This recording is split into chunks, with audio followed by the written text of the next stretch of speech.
Welcome to the You Are a Philanthropist podcast. Today I'm introducing Jay Foss. He's the host of Raising Your Inner Voice, a podcast radio show that broadcasts north of Boston on North Shore 104.9 FM. He is also a wedding DJ, audiobook producer, dad of 2 young boys, a dog, and 11 chickens. You are the kind of person who wants to improve the lives of others, but you need to take pride in your everyday actions. You Are a Philanthropist believes that every act of goodwill deserves to be recognized as philanthropy.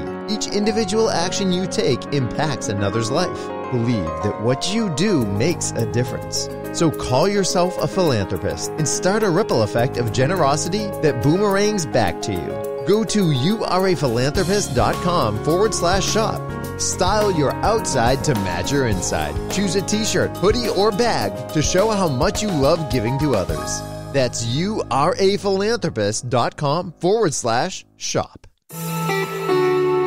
Welcome to the You Are a Philanthropist podcast with Jen Klein, a certified fundraising executive and philanthropic entrepreneur.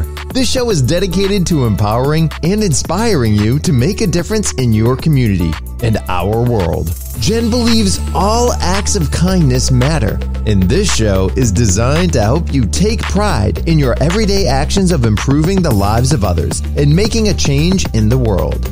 Now, here's Jen. Jay, welcome to the show. Hey, thanks for having me, Jen. I'm really excited to talk with you. Jay, I'm so happy you're here because I was a guest on your podcast, and this is how this all got started. People were saying, oh, I loved your episode, and I want to hear more from you. So thank you for being here. It's my pleasure. Yeah. I mean, I thank you for also being on my show. I feel like I've been surrounding myself with positive people and people who are just really, I feel like raising my vibration, which helps in kind of that mirroring reflection way. So it's good to be around good people. I totally agree. I find myself thinking about what I learned from my guests as I go throughout my day. I can think of Paul Ott and how he is just nice to everybody. And when I see the mailman, I think of, let's go an extra step and really ask him how his day was. And then our last guest, Jason Dobbs Hire, really challenged me with thinking about my faith and how every interaction can really be a way for me to touch someone's life. Absolutely. Yeah. And that's actually what spawned my show too, is I think being intentional about having better conversations with people is so crucial at this day and age. I mean, given, the pandemic, everything else that's going on, it's really important for us to not only have more conversations with more people, but be intentional about the fact that we're trying to elevate and have better conversations. Yeah. You and I have similar podcasts. We both go kind of deep with our guests, don't we? Yeah. Isn't it great? I feel like it's a way that I'm a weirdo and I don't mind going down these random rabbit holes because to me, it goes back to, kind of the raising your inner voice, right? I mean, we all need to be listening to ourselves more. I think most of us, there are exceptions, of course, but most of us want to help other people. And we also, we should be rewarded likewise. So finding that balance, and we're all in this weird life together. So actually connecting with people and staying inspired and motivated is a good thing. Yeah. And especially now with the pandemic and just the negative news cycle all the time, to kind of break through that noise and remind us that, in our everyday interactions, for most of us, particularly in America, we have these wonderful opportunities to be having, nice interactions. And so some of that negativity that is going on in the world doesn't affect us in significant ways. Of course, I can't speak for everybody, but just it's nice to remind myself that, yes, when I look at the news, I can kind of compartmentalize it and realize that, thank God, I'm so blessed that I'm not dealing with all of this stuff. Oh, and that also leads to a gateway of, if you can see that there's a need there, then there's a reason for you to be more engaged and involved. I feel like it's symbolic of, this is very cliche, but like the Wizard of Oz, right? Like all along in the movie, Dorothy had the shoes with her the whole time. She could have gotten home at any point, but she still went on this journey. And I think that's so symbolic for all of us in life. You know, we want to search the world and go on this big, long adventure, but really we had that inner voice the whole time. We were just kind of chasing and running from it. And we need to look around and see, I can actually help out right here. Let's do it then. Yeah, and I've been blessed where I've traveled to 17 countries in my life, and just recently I started to realize how much I liked America and what a blessing all that travel was and those experiencing those cultures. But to realize that I really like where I am now too, was really reassuring that I'm in the right place, and that the things I have in my everyday life are really meaningful to me. That's so great. I mean, that's great to hear, because then you're starting off on a level of gratitude and, I mean, being thankful for where you're at. What else more could you really hope for in life? And that way, then you can give back. I mean, to me, it ends up turning into this whole cyclical thing of we're hanging around better people, having better conversations, which is only going to make the more conversations even better. So it's kind of like the tide that's rising all boats example. I actually had a phone call just before this with Tanya Gauthier, who was my first guest on the show. You might remember her. Mm-hmm. She is the founder of TB Incredible, a nonprofit that supports individuals who have been victims of a traumatic brain injury. And she called me her Shiro.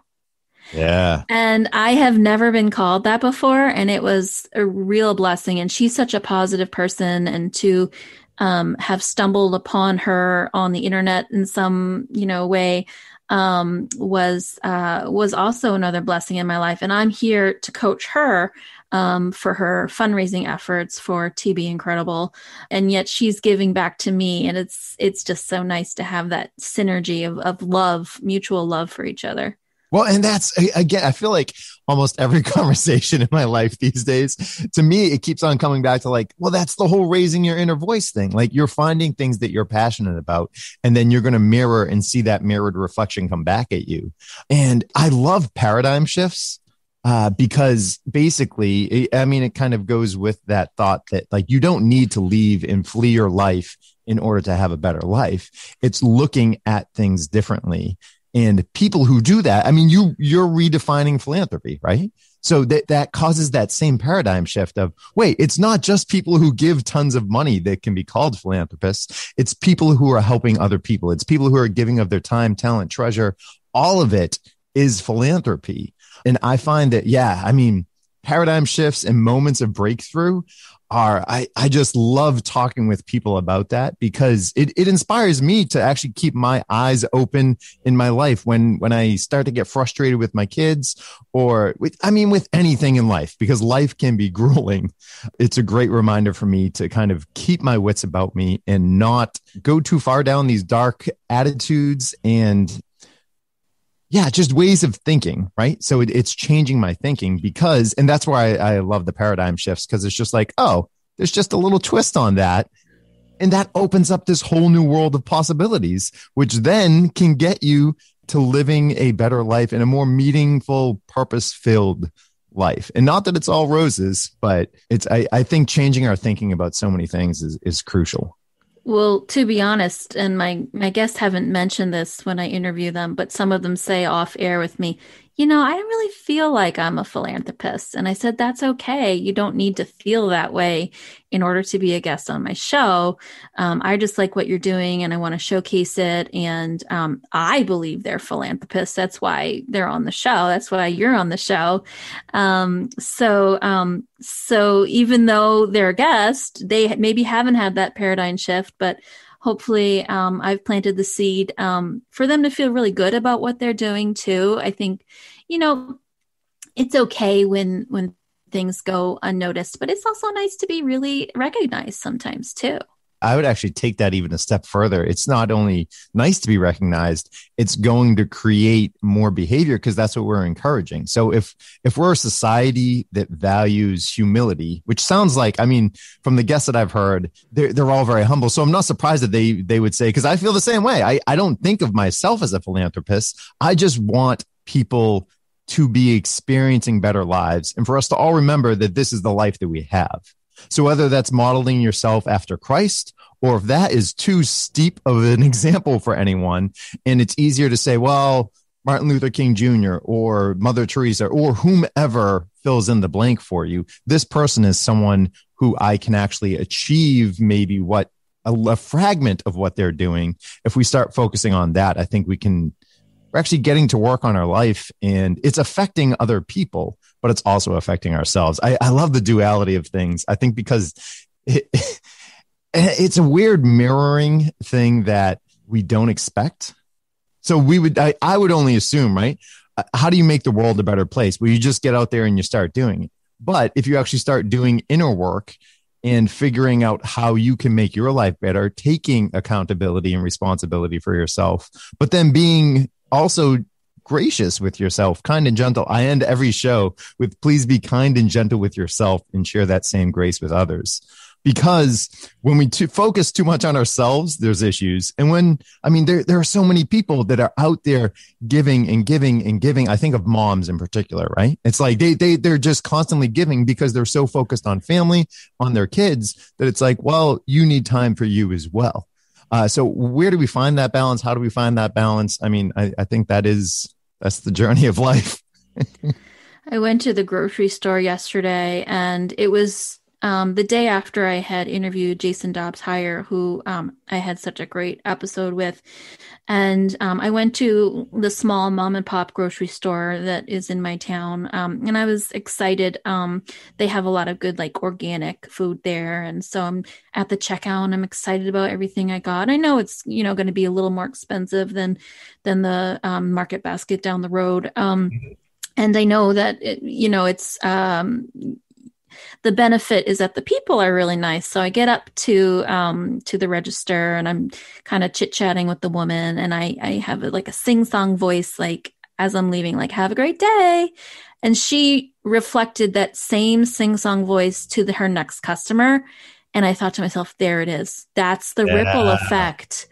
And so it's just this split second thing of me staying positive in my core self and seeing that immediate reaction of her, feeling that high vibration, high energy, and passing that on too. Absolutely. Well, and passing it on is so crucial. Yeah, that's great to hear. I love hearing too of when people are charitable anonymously. So whether it's something simple, right? Like buying the coffee for the next person in line for you and leaving $5, something simple is even fine, because it goes back to the humility of your prior guest of just like, I'm just doing what I can do. There's nothing special about that. But at the same time, there is, because so many people don't do that. Yes. That when we celebrate it, when we acknowledge it and encourage it, I continually view things back in a familial sense. It's just like, oh, well, how is this going to affect my kids? And how can I encourage them in the right way of values that I hold dear and true? Wow. Yeah. And as I was leaving the grocery store, and I kind of had this aha moment. Oh, there's the ripple effect. And I took the flip side of that coin as I'm walking out and realized, oh, like, when I'm having a bad day, I kind of put that negative energy into other people too. And they do it to me too. And it's just this negative cycle. And so, I studied psychology. So when you said, we encourage the positive things happening, it reminds me of positive reinforcement, which I studied in college. Yeah. Well, and even so, to me, it goes back to the paradigm breakthroughs, because even extending grace to other people, it's okay. So if we all know that we're imperfect beings, right? We're all human beings. When you encounter someone who seems like the grouchiest grouch that ever existed, that could be the best human being on their worst day. Yes. And so like, how do we continually remind ourselves of, well, they need love too. In fact, if anything, they probably need love more in this moment, because they're struggling with something, and they're just projecting junk everywhere, just utter negativity. We can't change other people, at the same time, right? And that's where I think kind of the need to spend time working on ourselves is so crucial. Not that I'm perfect, I'm not there yet, but it's something that I think we should be aware of. And I think our culture, things are shifting, or I'm just surrounding myself with people who inspire me is the other thing. I mean, the fact that we can have conversations like this and be encouraging to one another. I had another radio host that I've done production behind the scenes on radio for a long time, and raising your inner voice is the first time I kind of stepped out behind the microphone in this regard. And one of the other shows that I had produced, the woman is a big fan of the arts, and she used to always refer to herself as being a cheerleader. And I very much view my role in that same regard because, look, I'm just here to help people. However I can do that is how I can do that. And then as I got thinking about, like, well, where am I putting my energies now with the lack of events going on because of the pandemic? Where am I putting my energy? And that's where it came out of, like, oh, well, I love deep conversations and having these conversations that not only inspire me, but I think really will help other people and speak to other people. That's where I want to put my energy. That's where I want to put my time. And hopefully the treasure will come at the end of that. Wow. Well, that really got me thinking when you said that you're a cheerleader, because when I was a teenager, we were going about in our church trying to figure out what our gifts were. You know, some people's gifts are music and talented in different ways. And I couldn't really pinpoint what exactly I was really good at, but I said, I'm an encourager. And so it's always just been something I've had kind of innately, and something that I have nurtured and enjoy about myself. And I'm curious, have you always felt like you're a cheerleader, or did that kind of develop later in life as you started working on yourself? Yeah, I mean, there's elements that have always been there for sure. I felt like I've always been kind of between worlds. So I grew up Catholic, but I always attended, or in youth group, attended this very charismatic, non-denominational youth group. So kind of between those two worlds, I was always a cool kid to the geeks, but a geek to the cool kids. So I didn't quite fit in either world in that regard. I have felt like an encourager, more like a translator, I think might be the better way of phrasing it for me. Because, I mean, even with politics, right? I mean, never been more divided with politics. And there are good things about conservative politics, and there are good things about liberal politics. And it's because we get into our bubbles, it's hard to see other people's sides of things. So I guess I encourage people to continually try just listening, right? I mean, it's really hard to do, especially if you're disagreeing with someone. But if you're listening for the sake of understanding instead of listening to get your point across, I think that's a very different way of functioning between people. Because then, I mean, I view it like honoring the divine in other people, finding Christ in other people. And so that's how, in being a Christian, it's not necessarily that therefore all I do is understand my interpretation of Christ. It's that I'm continually looking to see where he is going to reveal himself next to me. It reminds me of the many times where I've done yoga and you kind of fold your hands and you bow at the end. And what you're saying is the divine in me honors the divine in you.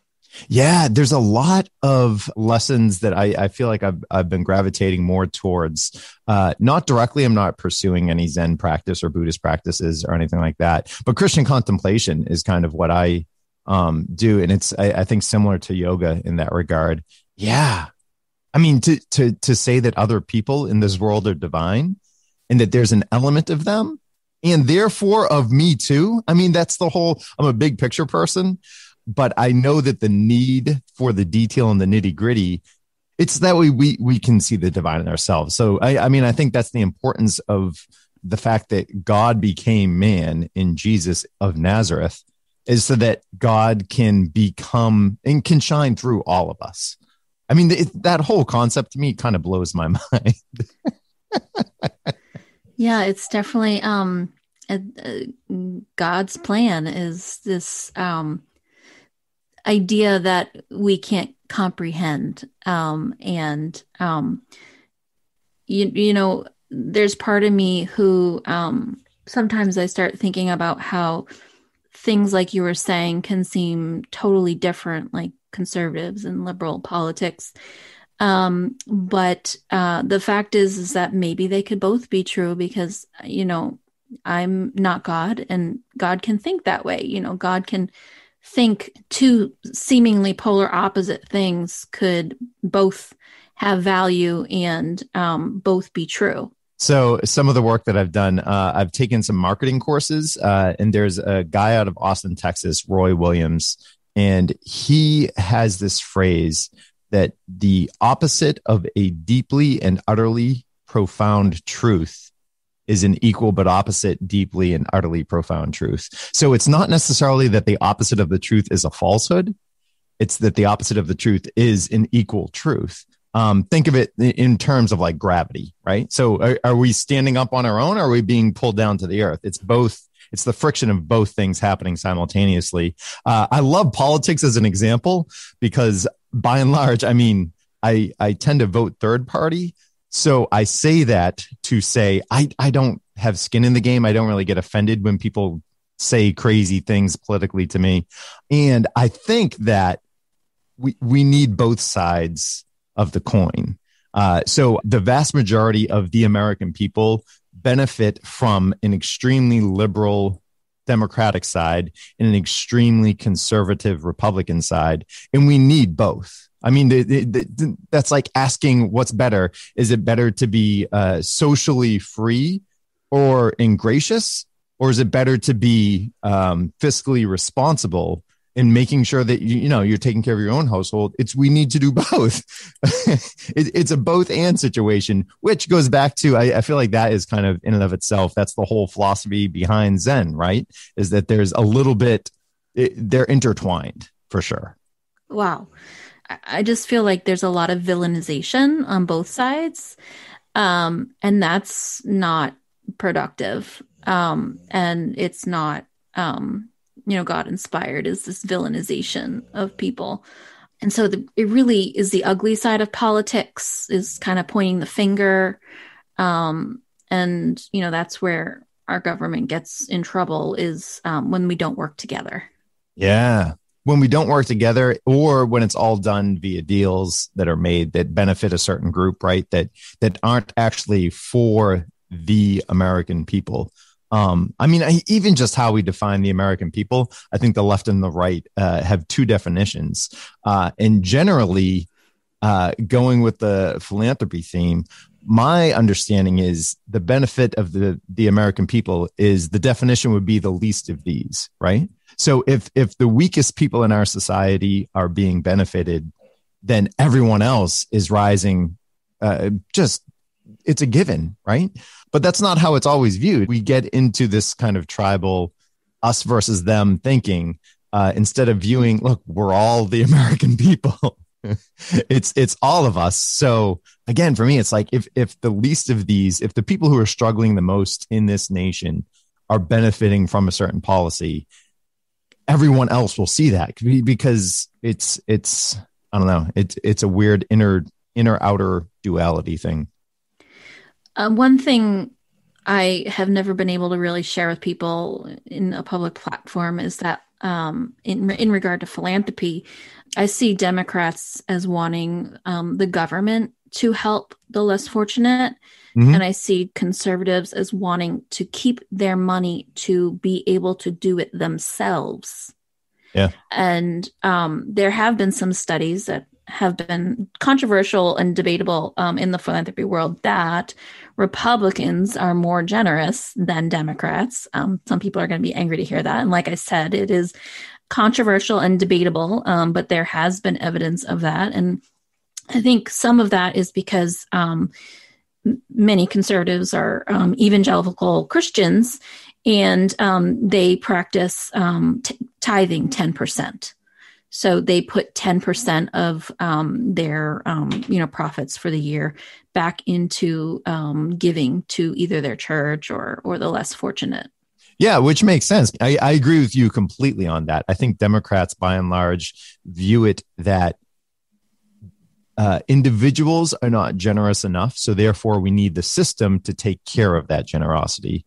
But that creates a scenario where, therefore, individuals don't need to be generous because that's why we have this kind of big national system.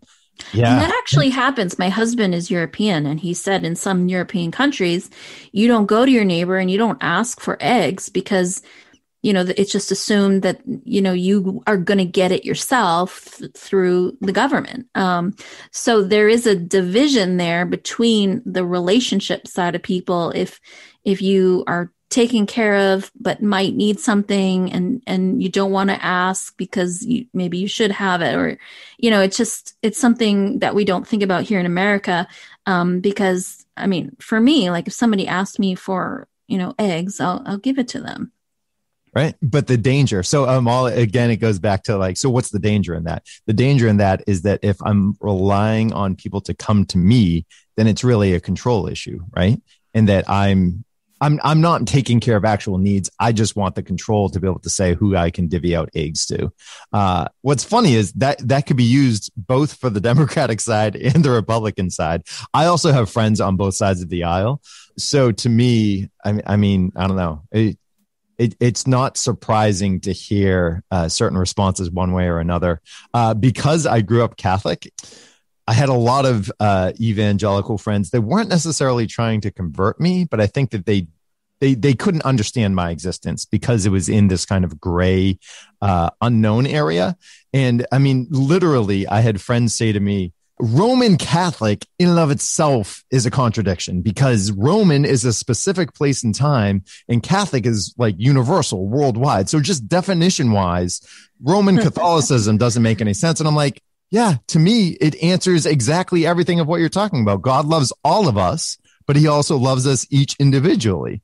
So to me, there is no like issue with the statement, but it spoke to my friend in a way that was just like he could not wrap his mind around it because he's like, it's making no sense. And I'm just like, yeah, that's kind of the point. It's paradoxical. And that's why I can easily say that we need the both extremes in politics, right? I mean, this is why I can use it as the example politically. We need both extremes. And I think that it benefits us all. However, those extremes are taking something too far. They're extreme for a reason. So you've mentioned that you were the kind of the cool nerd. That's how I used to define myself in high school. So you were the cool nerd or the nerdy cool guy. Sure. You were kind of in between a Catholic belief system and an evangelical belief system. And then now you vote third party. So I'm just seeing this pattern that you're kind of always the outsider in a way. Oh, yeah, very much so. And I'm okay with that. Or I've come to be okay with that, I should say. I don't know that I would always have said that I was okay with that. But yeah, to me, people who are on the outskirts of society, that's why I cherish and value them so much, because they're still people at the end of the day. Every single person is a person. They may be a person with mental issues. They may be a person with financial issues. They may be a person with whatever the issue is. And maybe they're not even the one with the issue. They could just value something that isn't the cultural norm, and that is what makes them an outsider. But we as people, we all have issues. So yeah, I mean, people on the kind of peripheral of society, I think are not, and I don't know what the actual answer is as far as including them goes, as far as being more generous towards them. I just know that the need is there. Wow. I want to talk a little bit about your podcast, Raising Your Inner Voice. How did that come about and why did you start that? So at the radio station, we were talking about just different ways of, maybe we should switch our format altogether, go to a talk. My background is actually at WBZ in Boston. So I used to produce for David Brudnoy, Paul Sullivan, and Dan Ray for a short while. So these are really solid talk shows that I had produced. I also did some overnights with Jordan Rich, Steve Lavelli. So I've produced a lot of talk radio. When we were having this conversation at the station, it just really dawned on me I miss really good conversations that are able to be shared. And then that multiplied with the pandemic. I wasn't having them in my personal life either at the time, because I get zoomed out very fast. So I'll sign up for Zoom stuff, but then it's just like, okay, I've hit a brick wall. I can't take more of this. There's something about being in people's presence that it's to me, it's a real craving. And thankfully, we're opening up more. Vaccinations are continuing to roll out. There's an overwhelming sense of hope and relief that we're moving in the right direction. So all that to say, so it got my gears turning. If I were to do my own talk show, what would it look like? And because I've already established that I'm more of the cheerleader type, I like raising up and listening to conversations. And what's the best way of encouraging people to actually listen to themselves more, taking time to be still, to be quiet? It's the proof in the pudding. So the way that I did that was started this talk show. So the show was a result of wanting to encourage people to actually kind of quiet down and figure out. So if this pandemic is causing people to rethink their lives, how are we going to figure out moving forward? I just view this as one small example. It's kind of like the Olympics, right?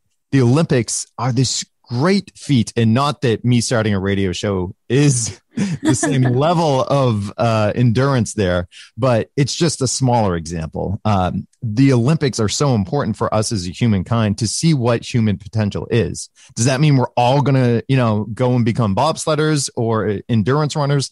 No, but it does give us hope. The show kind of came as a natural extension of wanting to give people hope. Wow. Wanting to give people hope. Yeah. That is awesome. And I'm so humbled that you asked me to give people hope. Are you kidding me?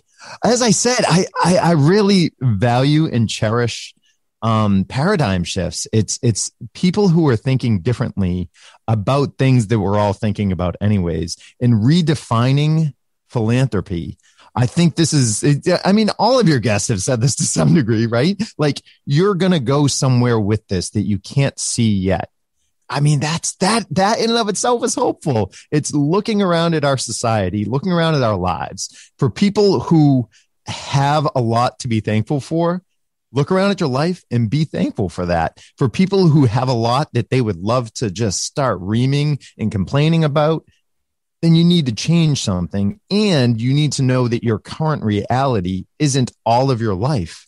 The other thing that I think is funny about either political views or whatever the views are fluid, right? So they're changing, and we think of views as being set in stone and concrete, but so many people have changed their political affiliations over the years. So many people have either come towards Christianity, and so many people have left the church because they're sick of dealing with people and the politics and yada, yada, yada. So our views are something that are fluid, even though we think of them as being set in stone and concrete. So how then how do we make a better world? I feel like I'm answering that question of, well, it's by taking stock of where we're at and knowing that our external reality is an extension of how we think and view internally. So let's start thinking about a better world, and eventually we'll get there. And there's hope. There's hope for that. That's why I had this crazy idea to do my t-shirt and merchandise company, is because I thought to myself, well, we're not getting this done fast enough.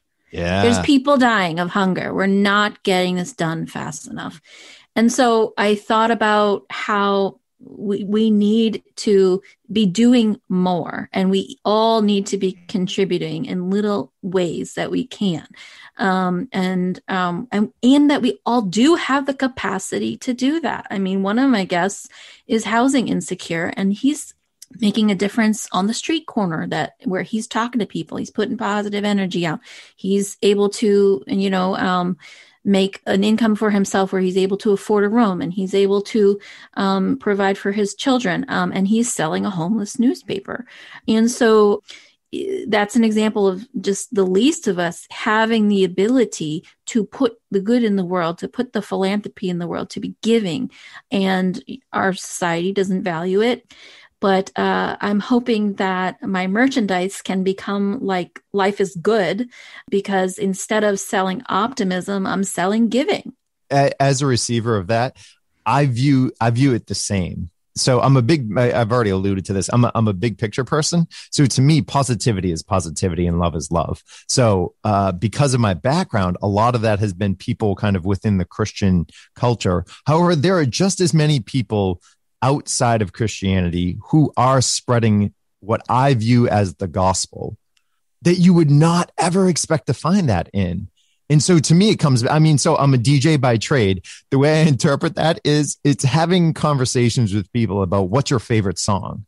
So looking at songs that are going to speak to you, songs that really, they either get you up and dancing when you need to be dancing, or they have you thinking about something when you need to be thinking about it, or it's carefree. It's like bubblegum and it just has you singing along, because there are different elements of our lives. So what your favorite song is has nothing to do with things that are going to get you down. It has nothing to do with things that are going to, have you spiral out of control. So the fact that you went ahead and did that, yeah, of course, life is good. And you are a philanthropist. So now that you mention how people outside of the Christian faith are making a difference in spreading the gospel, it does remind me about a class I took in college, at Gordon College, where I'm a graduate from, and I know you are too. Mm-hmm. Which is how we know each other. And I studied a man named Cornelius. I don't know if you remember his story. He was a Gentile. And so he was the first Gentile to believe in Christ. And so if you carefully read the scripture, it says that, go to this man's house. And he was the first person that the people in the house received the Holy Spirit. And so God talked about how Cornelius was someone who he was personally excited about, wasn't part of the Jewish faith, but was God honoring. And so Cornelius, when I think about him, I think about these quote unquote outsiders who maybe aren't in the church, but they're doing so much good, and they, like you said, are doing what God has asked us to do, which is to be loving people. Yeah, I mean, be fruitful, multiply, be a blessing to other people. Many times when we're faced with someone who looks, acts, and is very different from us, I think that can be intimidating, particularly people of faith. I mean, it's weird. It almost seems like some people of different religions seem like they're in competition with each other, when in all honesty, if you view it, I mean, more of kind of this reflection, right? Raising of the inner voice. People are people at the end of the day, and how I can help someone will help me. It's kind of like that stereotype of when people go on missions trips, that they end up being blessed so much more than the people that they actually helped, because you're going to give, but then you end up receiving. I mean, there are so many things in life that seem like they have this weird reciprocity of when we're looking for something, we end up finding something. Yeah, I won't go too far down that rabbit hole, but it again is just very encouraging for me to keep my eyes open and to not. I grew up in probably a more lower income, middle class family. So I had this notion about rich people that, rich people are greedy, they're selfish, all of this other stuff. After college, my now wife was actually living with a family as an au pair, and they were some of the most generous people who I would clearly define as being rich. And I loved it. I love it when my thinking gets broken open, because to me, those are like godly moments. Those are moments of, I thought I knew what was best, and then poof, there's something else there. A deeper reality is showing itself. And so it only would make sense that, yeah, of course, there are people who are selfish, who are rich. However, there are people who are poor who are selfish. And same goes for those who are generous. Whenever I find the generous people, it just blows my mind open, especially if I've already put them in a box, right? I mean, we're all moving towards no one wants to be judging others, but I think that's where bias comes in, right? Like we have instinctive conclusions about people. And yeah, when those get broken open, those are clearly God moments for me. That I mean, it goes back to my kind of love of paradigm shifts of when I think I have this life figured out, around the corner, forget about it, because there's a surprise coming. That's so interesting that your wife had that experience, because I did too, and that's actually why I'm in fundraising. No way. Yes. So, we went to Gordon College. It's on Boston's North Shore. It's a very affluent area. It's in Wenham, and I used to babysit for a family for several years in Manchester by the Sea.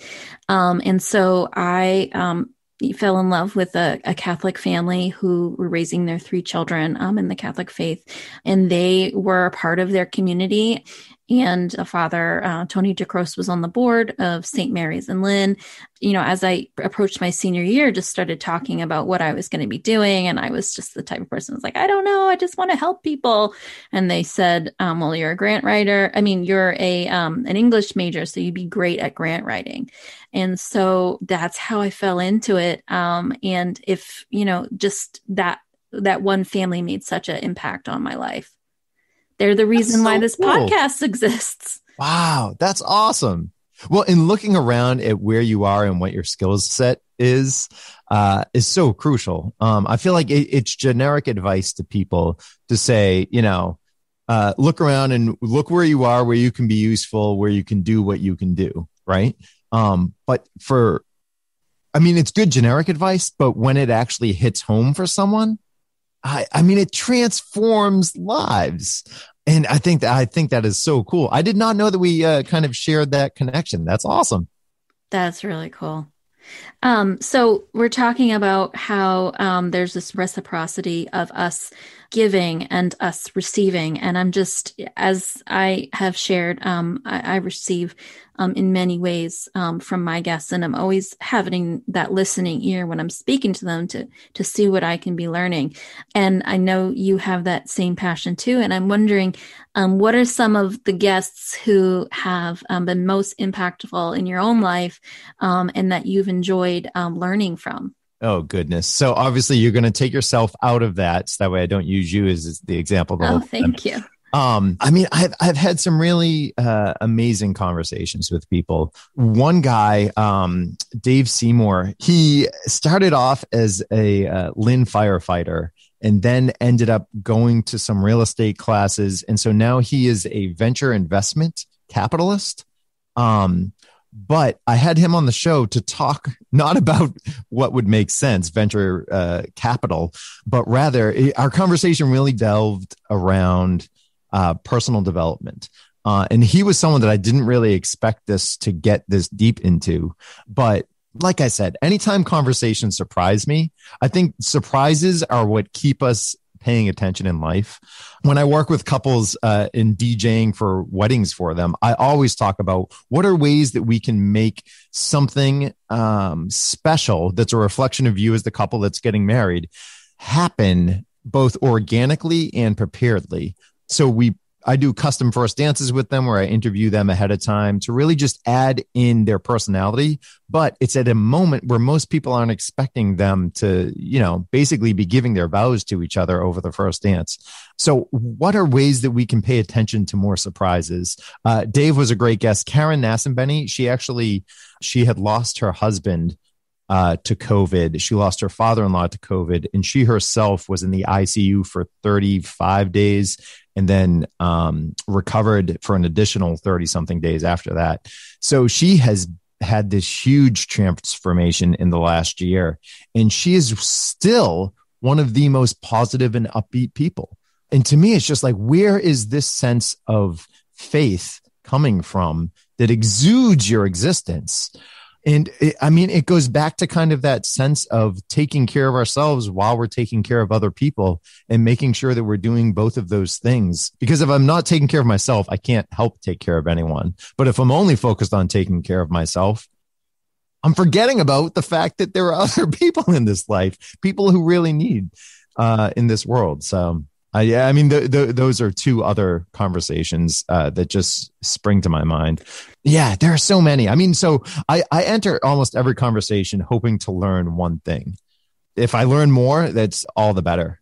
You mentioned that sometimes if we get too caught up in the self, we forget about other people. And I always like to say that I don't call it fundraising. I call it fundraising, because I do feel like fundraising and giving is fun. This life ought to be fun, but it also ought to be serious. So to me, it's kind of looking for that balance. It's where am I surrounding myself? What are my conversations? If they're constantly going out and having fun, then I need more seriousness. And if they're too heady and heavy and serious, and we think we're all going to take this all for granted, then could have a little fun. Yeah, absolutely. Fundraising. I like that. My son came up to me the other day and just kind of out of the blue, he goes, "Does God like candy?"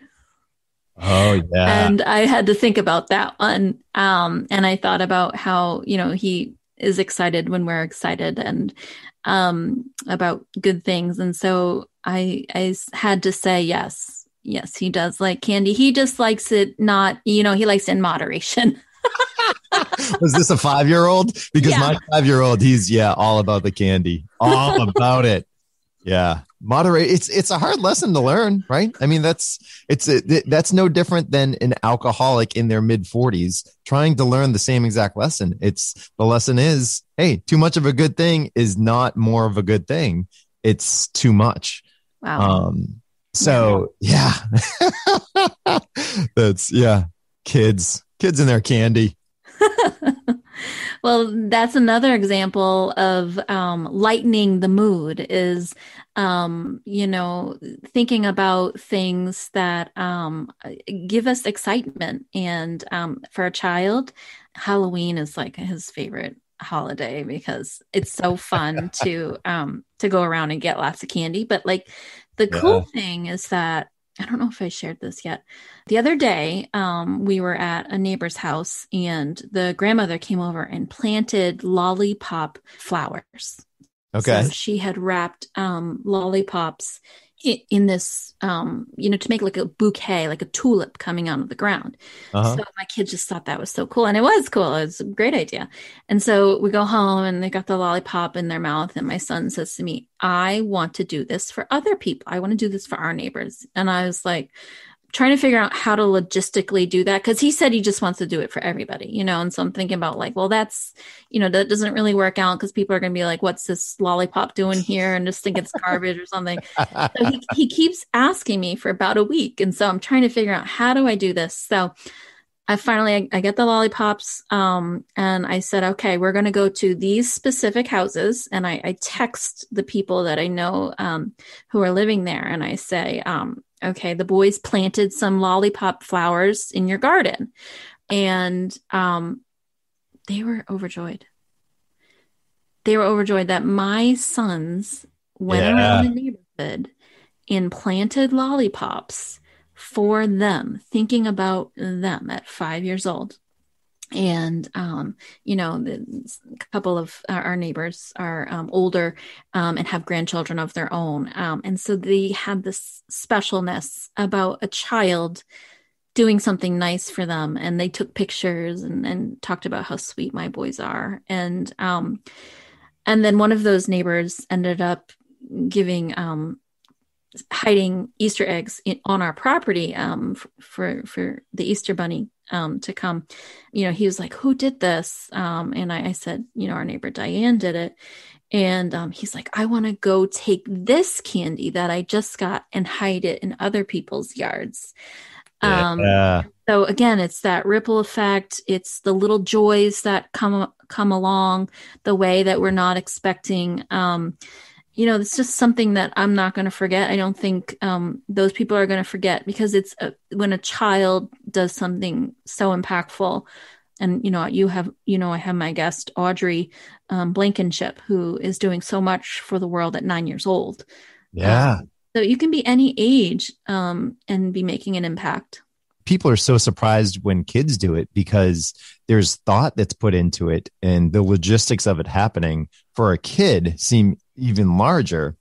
But at the same time, kids are also the ones with the energy and with the crazy enough thinking of saying, hey, I can spread a little joy here. Let's go ahead and do these lollipop flowers.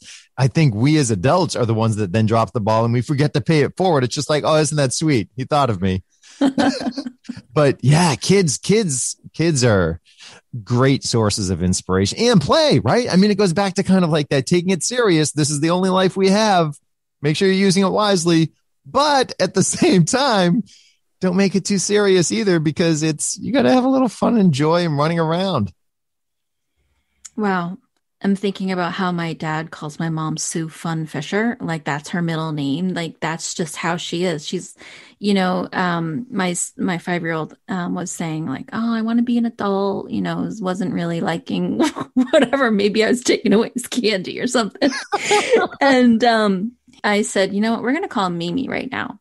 And I call my mother and I said, Mom, what do you want to be when you grow up? And she goes, I want to be a kid.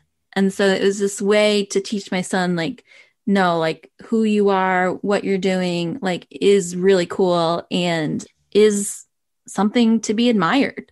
Yeah. We all end up as elders. We are more kid-like. But we're more dependent on people. I think there's a different level of seeing. A guest that I want to have on my show is an elder person with a lot of wisdom to share. Our culture, I don't think we value elders and what they can share. But to me, it's the same innocent joys of younger children as well, not to infantilize elders, but to say that there's something that's pure and precious there that we aren't honoring in a similar way. I went to a wedding many years ago in Texas, and I was chatting with an older woman who, she was probably in her 70s at the time. And she was very nice. And she just was sitting next to me. I didn't know her. And she talked about how when you become a senior, you kind of go back to being a child, not in the being dependent way, but being excited about the little things again. Oh, yeah. And realizing that play or nature and all those things that we forget about as we age and have to, do our responsibilities. As you get older, you kind of go back to the basics of what is enjoyable in life and what you want to be doing. Nature is a way that I use to recharge. I'm continually trying to get my boys to go on hikes with me. And usually it does involve bribes of candy.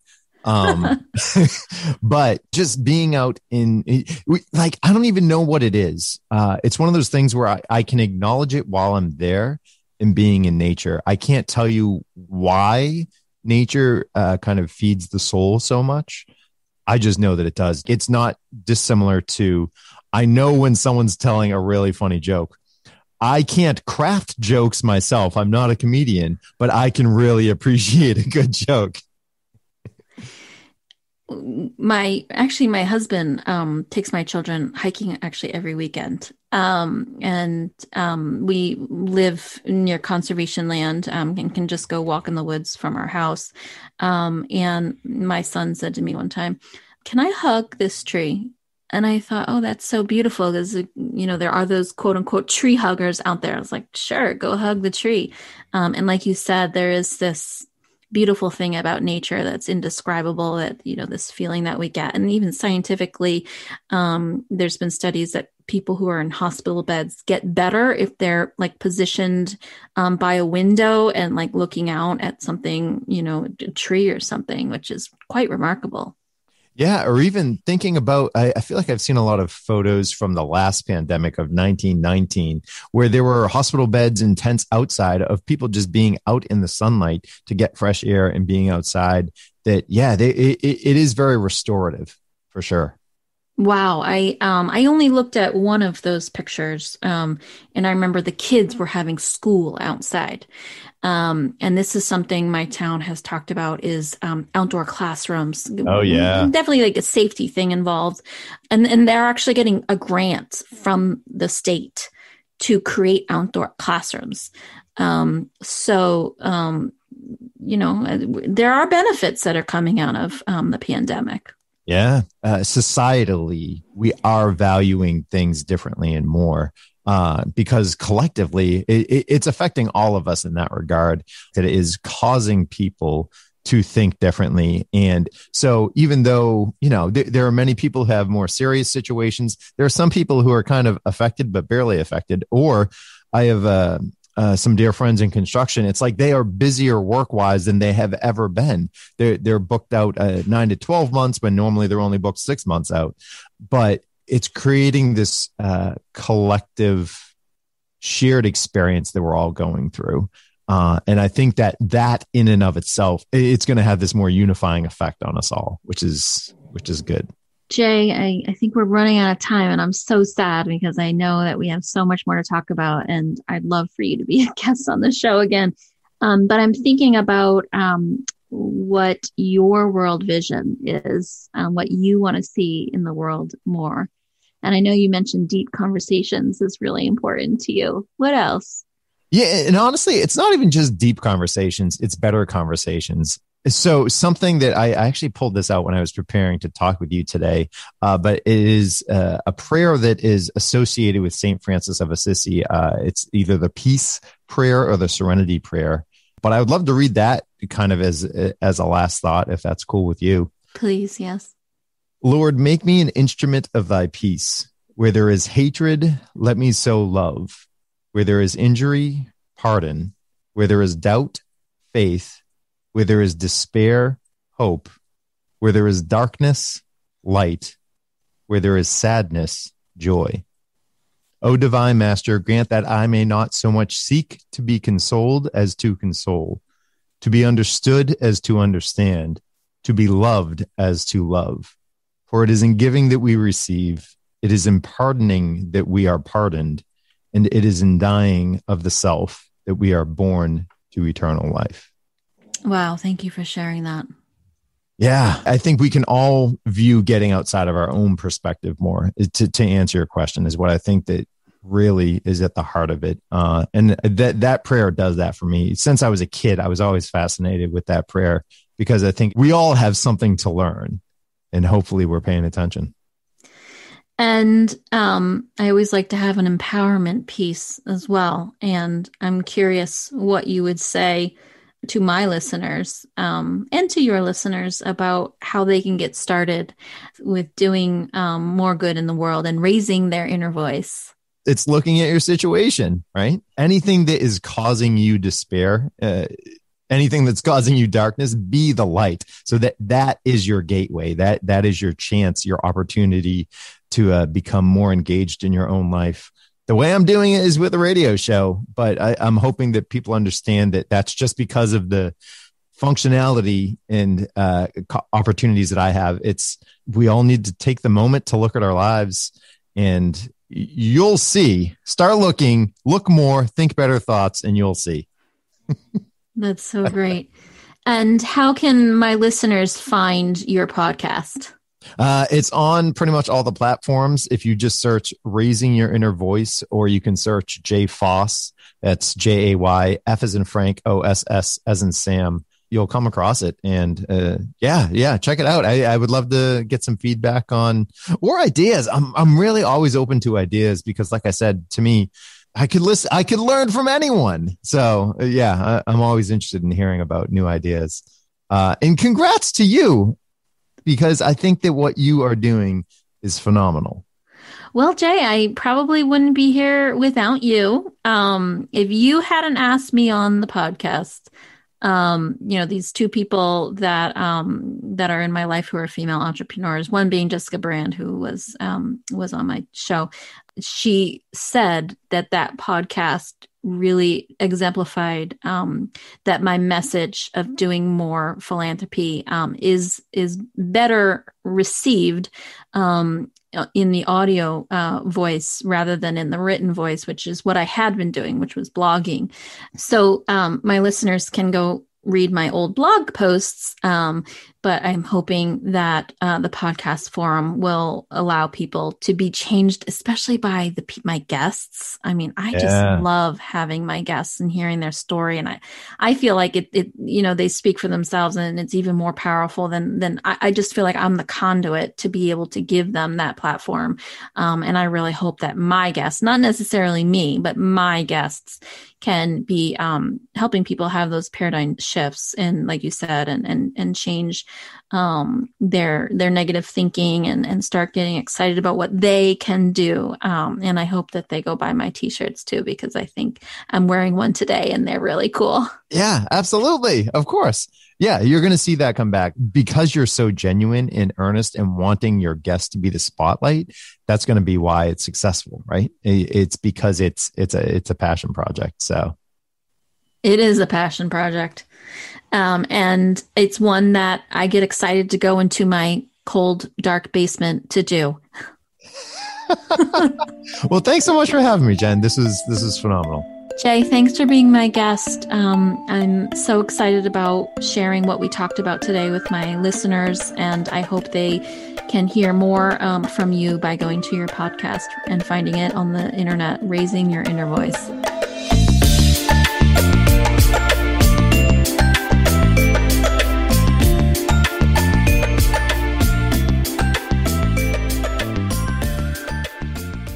This year, I lost weight through a nutrition program called Arbonne International. Arbonne uses products that are good for your body and eliminate 2,000 toxins. They have nutrition and skincare products to help your body feel the best. More importantly, why I'm talking with you about this today is because they're certified B Corp, which means they put people, planet, and purpose over profit. They donate and created a foundation called the Flourish Foundation that gives to children's mental health programs all over the world. If you'd like to hear more about Arbonne and how it can help you feel your best self and you can feel good about supporting, go to JennKleinPhilia.com. That's JennKleinPhilia.com.